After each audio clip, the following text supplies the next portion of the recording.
আগুনের কাজ হলো ভালো ভালো সুন্দর সৃষ্টিকে জ্বালিয়ে পুড়িয়ে ছারখার করে দেওয়া। আগুনের কাজ হলো বড় বড় বাগানকে ধূলিসাৎ করে দেওয়া, ঠিক না? একেবারে রাখ বানিয়ে দেওয়া আগুনের কাজ। সেই আগুনের ভিতরে যখন আল্লাহর খলিল ইব্রাহিম আলাইহিস সালামকে ফেলে দেওয়া হলো, 40 দিন পর্যন্ত থাকলেন, আগুন একটা পশম স্পর্শ করলো না। মাবুদ বলেন, কুলনা ইয়া নার, আমি বলেছি ও আগুন, কুনি বারদান ওয়া সালামান আলা ইব্রাহিম, আমার প্রিয় ইব্রাহিমের জন্যে শান্তিদায়ক শীতল হয়ে যাও। অতি শীতল হলে ঠান্ডায় জমে যাবে। এই যে এখন শীত কম না বেশি, এটা কষ্টের ঠান্ডা।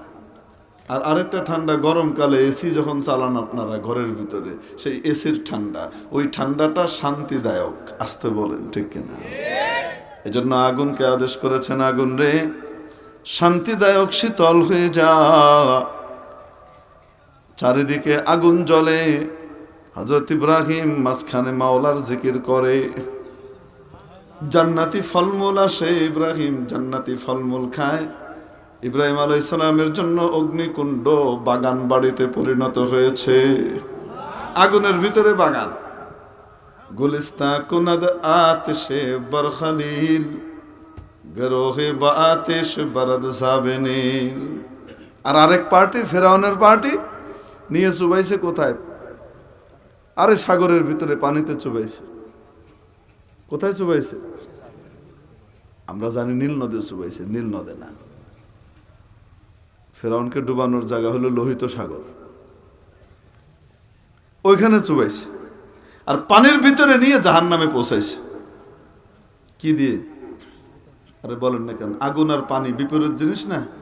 আল্লাহ পানির ভিতরে ঢুকিয়ে আগুনের ভিতরে প্রবেশ করাইতে পারে। আসতে বলেন ঠিক কি ঠিক না?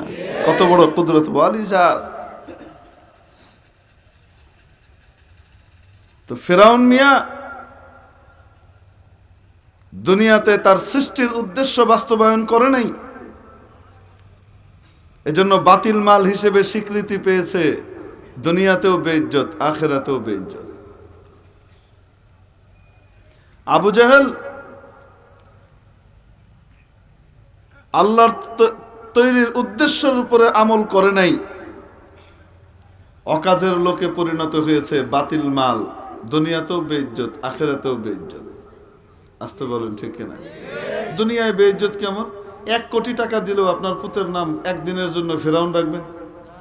বলেন না কেন? 1 কোটি টাকা দিবে। আচ্ছা না, 1 কোটি টাকা না, 1 কোটি পাউন্ড দিব আপনার জন্য। 1 কোটি পাউন্ড দিবে ইংল্যান্ডের। ছেলের নামটা রাখতে হবে ফেরাউন। কে রাখবেন? বলেন না কেন? কেউ রাখবেন? কেন? বেইজ্জত, ঘৃণা। 1 কোটি কেন, 10 কোটি দিল, 100 কোটি দিল, পোলার নাম ফেরাউন রাখবো না। বলবে কি বলবে না? বেইজ্জত, দুনিয়াতে বেইজ্জত। আর অপরদিকে মুসার নাম রাখার জন্য পয়সা দেওয়া লাগে না। মানুষ লাইন ধরে এসে হুজুরের কাছ থেকে জিগাইয়া মুসা নামের নামটা নিয়ে যায়। নমরুদ নামে একজন মানুষও কোটি টাকা দিলেও নিজের ছেলের নাম নমরুদ রাখবে না। কিন্তু ইব্রাহিমের নাম খুঁজতে যাও, কোনো মহল্লা বাদ পাবা না যে একজন ইব্রাহিম নাই। বাংলাদেশে একটা গ্রাম পাওয়া মুশকিল যে গ্রামে একজন ইব্রাহিম নাই। বলেন না কেন? আর বাংলাদেশে এমন একটা ঘর পাওয়া মুশকিল যে ঘরের ভিতরে মোহাম্মদ নাম নাই। ইজ্জত কিসের ভিতরে? ইজ্জত তো হলো আল্লাহ রাব্বুল আলামিন যে জন্য তৈরি করেছেন, সেই জন্য নিজের জীবনকে চালানোর ভিতরে। তাহলে সে কাজের লোক। যখন কাজের লোক হয়, দুনিয়াও সম্মান, আখিরাতেও সম্মান। কেমন সম্মান? মাল্লাহুল মাওলা ফালাহুল কুল। রব যার, সব তার। আল্লাহর ইবাদতের মাধ্যমে বান্দা তার মাওলাকে জয় করে। প্রশ্ন হলো ইবাদত কাকে বলে? আমরা মনে করি নামাজ, রোজা, হজ, যাকাত খুব নফল টফল আদায় করলে সে বড় ইবাদত গুজার। অবশ্যই এগুলা ইবাদত, কিন্তু ইবাদতের মূল বিষয় এটা নয়। ইবাদতের মূল বিষয় হলো হারাম ছেড়ে দেওয়া। হাতের হারাম, পায়ের হারাম, মুখের হারাম, চোখের হারাম, কানের হারাম, মাথার হারাম, অঙ্গ প্রত্যঙ্গের হারাম, চিন্তা চেতনার হারাম, সব রকমের হারামকে ছেড়ে দেওয়ার নাম হলো সত্যিকারের ইবাদত। সাহাবী আবু হুরায়রা রাদিয়াল্লাহু আনহু বলেন, একবার রাসূল পাক সাল্লাল্লাহু আলাইহি ওয়াসাল্লাম আমাদেরকে লক্ষ্য করে জিজ্ঞেস করলেন, মাইয়াখুদ মিন্নি হাউলাইল কালিমাত ফায়ামাল বিহিন্না আও ইউআল্লিম মাইয়ামালু বিহিন। আমি কিছু কথা বলতে চাই, কিছু বাণী রাখতে চাই। তোমাদের মধ্যে কে আছে যে সে কথাগুলো শুনবে, শিখবে, আমল করবে এবং যারা আমল করতে চায় তাদের কাছ পর্যন্ত পৌঁছিয়ে দিবে? ফাকুলতু আনা ইয়া রাসূলুল্লাহ। সবার আগে আমি হাত উঠিয়ে ফেললাম, ইয়া রাসূলুল্লাহ আমি আছি। ফাআখাযা ইয়াদি বিয়াদি, নবীজি তার দস্তে মুবারক দিয়ে আমার হাতখানা ধরলেন। ওয়া আদ্দাহুন্না খামসা, এবং গুনে গুনে 5টা নসিহত করলেন। আস্তে বলুন, কয়টা? কয়টা? 1 নম্বর, ইত্তাকিল মাহারিম। ও আবু হুরায়রা, যত রকমের হারাম আছে সব হারাম থেকে বাঁচো, সমস্ত হারাম থেকে দূরে থাকো। কি হবে? কি হবে? কি হবে? ফলাফল হলো তাকুন আবাদান নাস, গোটা মানব জাতির মধ্যে সবচেয়ে শ্রেষ্ঠ ইবাদতকারী হিসেবে তুমি গণ্য হবে। হারাম না করা, নাজায়েজ কাজ না করা, এটা হলো সবচেয়ে বড় ইবাদত।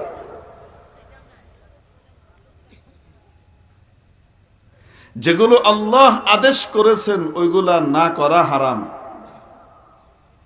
ফরজগুলাকে বাদ দেওয়া, তাহলে হারাম থেকে বাঁচতে হলে ফরজগুলাও কি করতে হবে? ঠিক কিনা? নামাজ ফরজ, না পড়া হারাম। হারাম থেকে বাঁচতে হলে নামাজ কি করতে হবে? পড়তে হবে। আবার কিছু কাজ আছে হ্যাঁ বাচক হারাম, যেমন চুরি করা হারাম, সুদ খাওয়া হারাম, জিনা করা হারাম, যে মিথ্যা কথা বলা হারাম। আছে না নাই? আছে। সব রকমের হারাম থেকে যখন বান্দা নিজেকে বাঁচাবে, তাকে আর কখনো জেলখানায় যাওয়া লাগবে না। যে অন্যায় করে নাই তাকে কি জেলখানায় যাওয়া লাগে? আরে বলেন না কেন? আর দুনিয়াতে যাওয়া লাগে, কারণ এখানে জালেম বাদশা থাকে। আখেরাতে তো জালেম বাদশা নাই, সেখানে তো সবচেয়ে বড় ইনসাফওয়ালা বাদশা। আসতে বলেন, ঠিক কি ঠিক? দুনিয়াতে অনেক ভালো মানুষকেও জেলখানায় যাওয়া লাগে। হযরত ইউসুফ আলাইহিস সালামকে জেলখানায় যাওয়া লেগেছে না? কন্যা কেন? অন্যায় করে না বিনা অন্যায়? বিনা অন্যায়। হযরত ইমাম আবু হানিফা রাহমাতুল্লাহ আলাইহিকে জেলখানায় যাওয়া লেগেছে না? কেন? অন্যায় করে না বিনা অন্যায়? হযরত ইমাম বুখারীকে এলাকা থেকে বের করে দিছে না? কেন? অন্যায়ের কারণে না বিনা অন্যায়? তো দুনিয়াতে জেলখানায় মানুষ বিনা অন্যায়েও যায়, কিন্তু আখেরাতে জাহান্নামে মানুষ কখনো বিনা অন্যায়ে যাবে না। লা তুযলামু নাফসুন শাইআ। আজকের দিন, যে দিনে কারো উপর কোনো রকমের অবিচার করা হবে না। কড়ায় গন্ডায় প্রত্যেককে যার যার পাওনা হিসাব বুঝিয়ে দেয়া হবে। কেউ যদি কোনো ভালো কাজ করে থাকে তাহলে প্রতিশ্রুতি স্বরূপ, প্রতিশ্রুতি অনুযায়ী তার বিনিময়ে যত গুণ বেশি করে দেওয়ার সেটা আল্লাহ দিবেন। আর যদি কোনো অন্যায় করে থাকে তাহলে যতটুকু করেছে অতটুকুরই সাজা দিবে, এর চেয়ে বেশি দিবে না, এক চুল পরিমাণ বেশি সাজা দিবে না। কোনো ব্যক্তি যদি নাজায়েজ কাজ নাই করে, হারাম কাজ না করে, তাহলে জাহান্নামে যাওয়া লাগবে? আসতে বলেন, জাহান্নামে যাওয়া লাগবে? যাওয়াই লাগবে না। যদি জাহান্নামে না যায় তো আরেকটা জায়গা আছে বরাদ্দ, সেটা কোনটা? ওই সোজা জান্নাত। সুবহানাল্লাহ বলেন না? কারণ হারাম কে পরিত্যাগ করার কারণে সাথে সাথে একটা করে ফরজ আদায়ের সওয়াব পায়। কারণ হারামকে পরিত্যাগ করা, হারাম না করা ফরজ। হারামের চান্স আসার পরে, সুযোগ আসবার পরে যদি হারাম না করে, তাহলে সে একটা ফরজ আদায়ের কি পেল?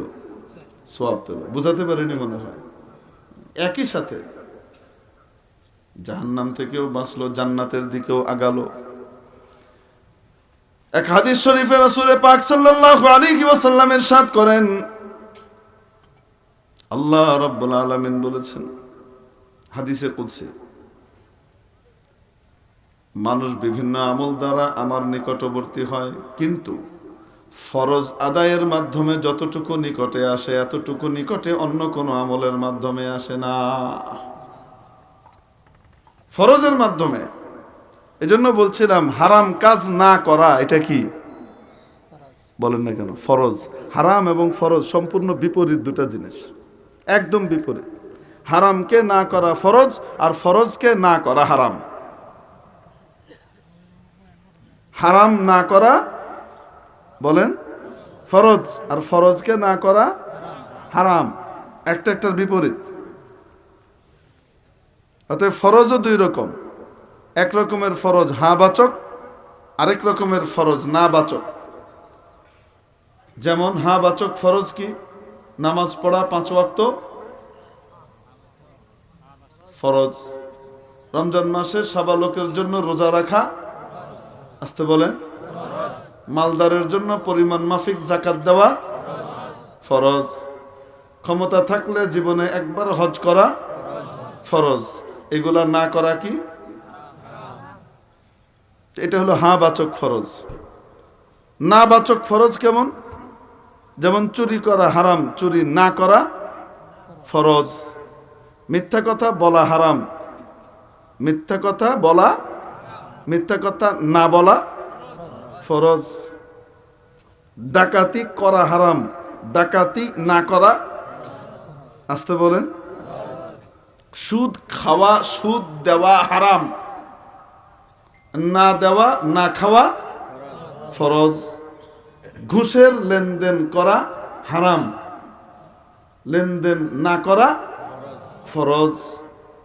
আমি মনে হয় বুঝাইতে পারি না। এই ফরজগুলা আদায় করবার মাধ্যমে বান্দা আল্লাহ তাআলার সবচেয়ে বেশি নিকটবর্তী হয়। এজন্য মূল জিনিস হলো ফরজগুলা তো মানুষ আদায় করে, এটার দিকে তার লক্ষ্য থাকে, এটার দিকে তার দৃষ্টিও থাকে, কিন্তু গুনাহ থেকে বাঁচাবার ব্যাপারে, গুনাহ থেকে বাঁচবার ব্যাপারে সচেষ্ট হয় না, সতর্ক হয় না, যার কারণে সে জাহান্নামের উপযুক্ত হয়ে যায়। এজন্য চোখের হারাম থেকে বাঁচা, যেগুলা দেখতে মাবুদ নিষেধ করেছেন সেগুলার দিকে তাকানো হারাম। বুঝাতে পারি নাই? আবার এই চোখের যদি সদ্ব্যবহার করে, হারাম কাজ করে না, জাগা মতো নজর দেয়, তাহলে কত বেশি সওয়াব। দেখেন, নিজের মায়ের দিকে যদি একবার মহব্বতের দৃষ্টিতে কোনো সন্তান তাকায়, সাথে সাথে রব্বুল আলামিন খুশি হয়ে তার আমলনামায় একটা কবুল হজের সওয়াব লিখে দেন। দিনে যদি 100 বার তাকায় তো 100টা কবুল হজের সওয়াব। ঘরের ভিতরে কাবা আছে, তার খবর নাই। ঘরের ভিতরে হজ অপেক্ষা করতেছে, যাদের বাবা মা জিন্দা আছে তার খবর নাই। বাবা মা যদি বেঁচে থাকেন, বাবা মার দিকে মহব্বতের দৃষ্টিতে এক একবার তাকালে সাথে সাথে কবুল হজের সওয়াব। চোখের সদ্ব্যবহার, হারাম থেকে চোখ বাঁচায়, নাটক সিনেমা দেখে না, চোখের অপব্যবহার করে না, যেদিকে মাবুদ তাকাতে না করেছেন, যে সমস্ত বেগানা নারীর দিকে সেদিকে সে তাকায় না, নিজের নজরের হেফাজত করে।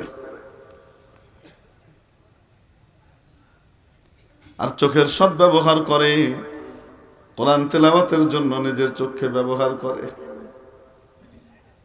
চোখের সদ্ব্যবহার হইতেছে, সওয়াব হইতেছে। কানের হারাম থেকে বাঁচানো, মুখের হারাম থেকে নিজেকে বাঁচানো, তাইলে সত্যিকারের ইবাদতকারী হিসেবে সাব্যস্ত হবে। মুখের হারাম, কত রকমের হারাম মুখের আছে, আল্লাহু আকবার। মিথ্যা কথা বলা হালাল না হারাম? আসতে বলেন না কেন? এখন তো মিথ্যা কথা একটা আর্ট হয়ে গেছে, বিশেষ করে কর্পোরেট সেক্টরে, মানে ব্যবসা বাণিজ্যের সেক্টরে মিথ্যা কথা বলা একটা আর্ট। যে কোনো মূল্যে নিজের জিনিস গিলাও, কোম্পানির জিনিস ওরে গিলাও, 3 নম্বরকে 1 নম্বর করে দেখাও। এটা কি দিয়ে দেখায়? চাপার জোর দিয়ে দেখায়। অবাস্তব না বাস্তব? বলেন না কেন? এই যে বিদেশে ছাত্র পাঠায় না, বিদেশের বিভিন্ন ইউনিভার্সিটিতে, কলেজে, কোন না কেন? বিদেশে পড়বার জন্য আমাদের দেশের ছেলে মেয়েরা লাভ মারে না, আমেরিকায় যাবি, ইংল্যান্ডে যাবি, এখানে যাবি, অস্ট্রেলিয়া যাবি, ওখানে গিয়ে গিয়ে পড়বে। করে কি করে না? হ্যাঁ, তো এখানে এই যে কাস্টমারকে যে কি করে, কুপকাত করে কোম্পানিওয়ালারা, মাঝখানের কোম্পানি যারা নাকি ওই ইউনিভার্সিটিগুলোর সাথেও নিজেদের সম্পর্ক লিয়াজও ঠিক রাখে, আর এখান থেকে মাল সাপ্লাই দেয়, মানে মানুষ সাপ্লাই দেয়, আর টাকা পায়, ওহেনতেও পায় এহেনতেও পায়। এই কাম যারা করায় বেশিরভাগ ক্ষেত্রে মিছা কথার ফুলঝুরি দিয়ে করে। অবাস্তব না বাস্তব? বেশিরভাগ ক্ষেত্রে এগুলো হালাল না হারাম? যে যত বেশি মিছা কথা কইতে পারে সে তত ভালো কাউন্সিলর, তার বেতন তত বেশি। ক্যাশের ভিতরে মালিক ওই কর্মচারীরা খুব পছন্দ করে যে নাকি বাতিল মাল রে সেরা মালকে চালায় দিতে পারে। আরে বলেন না কেন? রং উঠবে না তো? আরে কি বলেন, একদম পাকা রং, সিঙ্গাপুর থেকে রং করে আনা। এটা তৈরি হয়েছে জাপানে, রং হয়েছে সিঙ্গাপুরে, অসাধারণ মেশিন দিয়ে তৈরি হয়েছে, সবকিছু মেড ইন জিঞ্জিরা। বুঝেন নাই মনে হয়? এই সমস্ত মিশা কথা কয়ে 3 টিয়ার মাল 300 টাকায় বেচে দিচ্ছে। হাসা কথা কয়ে না মিশা কথা কয়ে? বলেন না কেন? হ্যাঁ, যে কর্মচারী যত বেশি মিশা কথা কইতে পারবে মালিকের কাছে সেই কর্মচারীর দাম তত বেশি। আসতে বলেন না কেন? ঠিক কি ঠিক না? এটার কারণে সমাজ কি লাভবান হয় না ক্ষতিগ্রস্ত হয়? মিথ্যা। নবী পাক সাল্লাল্লাহু আলাইহি ওয়াসাল্লামের ইরশাদ হলো, সমস্ত পাপের মূল, সমস্ত পাপের, আসতে বলেন, মূল, মা। পাপের জন্ম হয় মিথ্যা থেকে। কোন দিক দিয়ে চলে এটা? কি দিয়ে চলে? মুখ দিয়ে চলে। হাদিস শরীফের মধ্যে এসেছে, একজন মানুষ যখন মিথ্যা কথা বলে তার মুখ থেকে এমন দুর্গন্ধ বের হয়, ফেরেশতা তার কাছ থেকে 40 দিনের দূরত্বে চলে যায়। রহমতের ফেরেশতা কাছে ঘেঁষে না মুখের দুর্গন্ধে। এজন্য বললাম যে বর্তমান সমাজে মিথ্যা কথা বলা একটা আর্ট। ওফ, উনি এত জলি, এত ফানি, সবাইকে হাসাতে হাসাতে পেট ব্যথা করে দেয়, হাসাতে হাসাতে পেট ব্যথা করে, হাসা কথা কইয়া। আরে কন্যা কেন? বেশিরভাগই অহেতুক অথবা মিথ্যা কথা। কাজের কথা বলে হাসায় না অহেতুক কথা বলে হাসায়। আমাদের সমাজ এদেরকে খুব দাম দেয়, এদের পিছন পিছন ছুটে। এরা আবার দেখি কেমনে কেমনে এমপিও হয়। সুবহানাল্লাহ। কন্যা কেন? অবাস্তব না বাস্তব?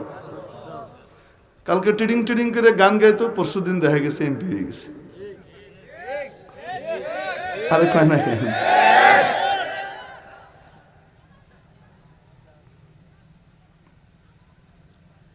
কি কইতাম, আমাদের সময় মাদ্রাসায় এক ছেলে ছিল, একটু মাথা খারাপ ছিল, তো তার নামের সাথে সবাই তার এমপি করে কইত, এমপি সাহেব, এমপি সাহেব। আমাদের 4 বছর জুনিয়র। তো আমি বললাম যে এমপি বলে কেন ওকে? কয় এমপি মানে মস্ত পাগল, এই অর্থে কয় এমপি। এমপি মানে যেমন মেম্বার অফ পার্লামেন্ট, ওরকম এমপি মানে কি? কন্যা খান মস্ত পাগল, মহাপাগল। এই জন্য ওর নাম কি ছিল? এমপি। আমি দেখতাম ওর এমপি করলে খেপে যেত। এমপি করলে তো খুশি হওয়ার কথা, এমপি সাহেব করলে কয় না কেন ও চেতে যেত। কারণ আসলে এমপির অর্থ যেটা করতেছে সেটা খুব সোজা সাপটা না, একটু বাঁকা টাইপের। ইনি ডিসি সাহেব। আচ্ছা, তো সার্ভিস ক্যাডারে কবে যোগ দিয়েছেন আপনি? কোন ব্যাচের? আপনি সরকারি চাকরি করেন? না না, আমি সরকারি চাকরি করি না। কোথায়? ঢাকায় একটা হোটেলে চাকরি করেন। হোটেলে কি চাকরি করেন? ডিশ ক্লিন করেন। মানে মানুষে খেয়ে গেছে ওগুলো নিয়ে কি করে? ওগুলো ওয়াশ করে ধোয়। এজন্য ওনার নাম কি হয়ে গেছে? ডিসি সাহেব, ডিশ ক্লিনার। শহরের ড্রেন পরিষ্কার করে, ড্রেন সয়ারেজ লাইন পরিষ্কার করে, ওনার নাম ডিসি সাহেব, ডিশ ক্লিনার, ড্রেন ক্লিনার। কোন দেখেন, এগুলো তুচ্ছ করবার জন্য নয়, মানে একটা শব্দকে কতভাবে ব্যাখ্যা করা যায়। ডিস্ট্রিক্ট কমিশনারকে কোন জায়গায় নামায় আনছে?